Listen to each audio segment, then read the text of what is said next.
Ciao dal Muffa, oggi parliamo di farfalle imbroglione. La scorsa puntata abbiamo parlato di specie velenose, di farfalle velenose.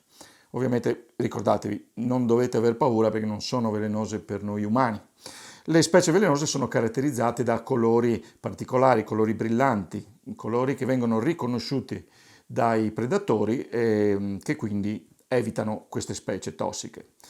Oggi parliamo di farfalle che fanno finta di essere velenose, ma in realtà non lo sono delle imbroglione.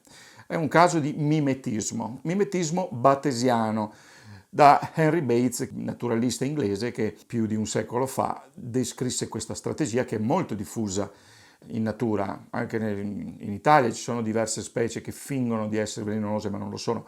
Per esempio molte mosche fingono di essere api o vespe. In diverse specie che si fingono velenose si è visto che anche il modo di volare imita lo stesso modo di volare delle specie che vengono imitate. Per illustrarvi questa strategia che trovo veramente affascinante, oggi vi farò conoscere una specie tra le più note e più studiate del mondo. È una specie africana, si chiama Papilio dardanus, nomi latini perché non esistono nomi in italiano per specie esotiche, quindi niente, dovete sopportare questa cosa, ma lo diremo poche volte. Quindi il Dardanus è una specie molto diffusa nell'Africa subsahariana. Questo è il maschio, una bellissima farfalla gialla con queste code, ancora non si sa cosa servono le code, visto che le sue femmine non ce le hanno, ma di questo magari ne parliamo in un'altra puntata. Che dire, il Papilio dardanus è una farfalla veramente speciale, perché è l'unica farfalla conosciuta che presenta femmine che possono avere 30 forme diverse. E adesso ve ne faccio vedere un esempio. Queste che vedete qua sotto, in questa fila sotto il maschio, sono tutte femmine del Papilio dardanus. Guardate, sono totalmente diverse. Se le vedete volare, anche gli specialisti fanno fatica a volte a dire guarda una femmina di Papilio. In realtà stanno proprio imitando delle farfalle velenose che appartengono ad altri gruppi. Qua io vi ho messo proprio le stesse farfalle velenose che vengono imitate da queste femmine. Quindi, per riassumere, i Papilio dardanus maschio sono sempre tutti uguali. Le femmine possono essere molto diverse e imitano delle specie velenose. In questo caso, come vedete, questa imita questo Bematistes, un acreino del Kenya occidentale. Questa invece imita un Amauris, anche questa imita una Amauris di un'altra specie, che sono dei danaidi velenosi perché mangiano piante tossiche. Questo imita invece la famosa monarca africana, il Danaus chrysippus, una specie molto nota e che è anche notoriamente tossica perché i suoi bruchi mangiano delle piante velenose. Una cosa curiosa, questa forma o varietà di Papilio dardanus imita questo Bematistes, che è una specie che si trova in Kenya occidentale.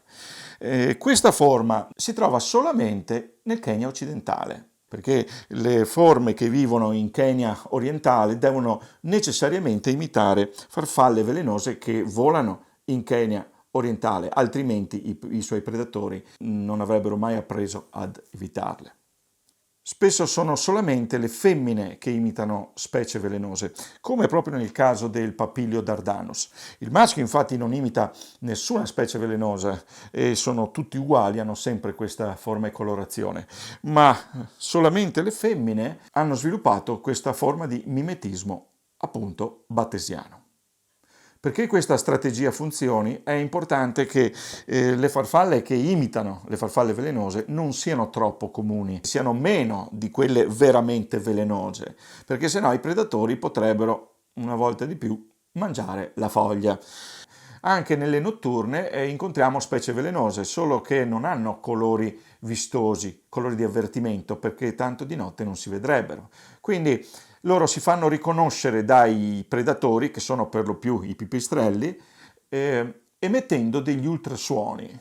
Quindi producono dei messaggi sonori che i pipistrelli sentono molto bene, anche perché avendo un sonar molto sensibile per poter trovare le prede e girare di notte, i pipistrelli riescono a riconoscere molto bene i segnali acustici.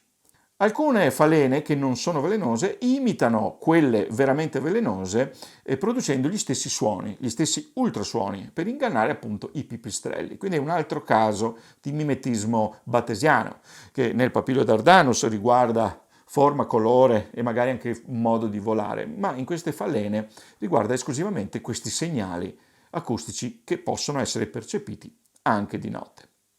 Vi ringrazio per averci ascoltato anche questa volta. Ci sentiamo la prossima volta con altre storie, sempre dal MUFFA, il Museo delle Farfalle e delle Falene. Sempre con 3F.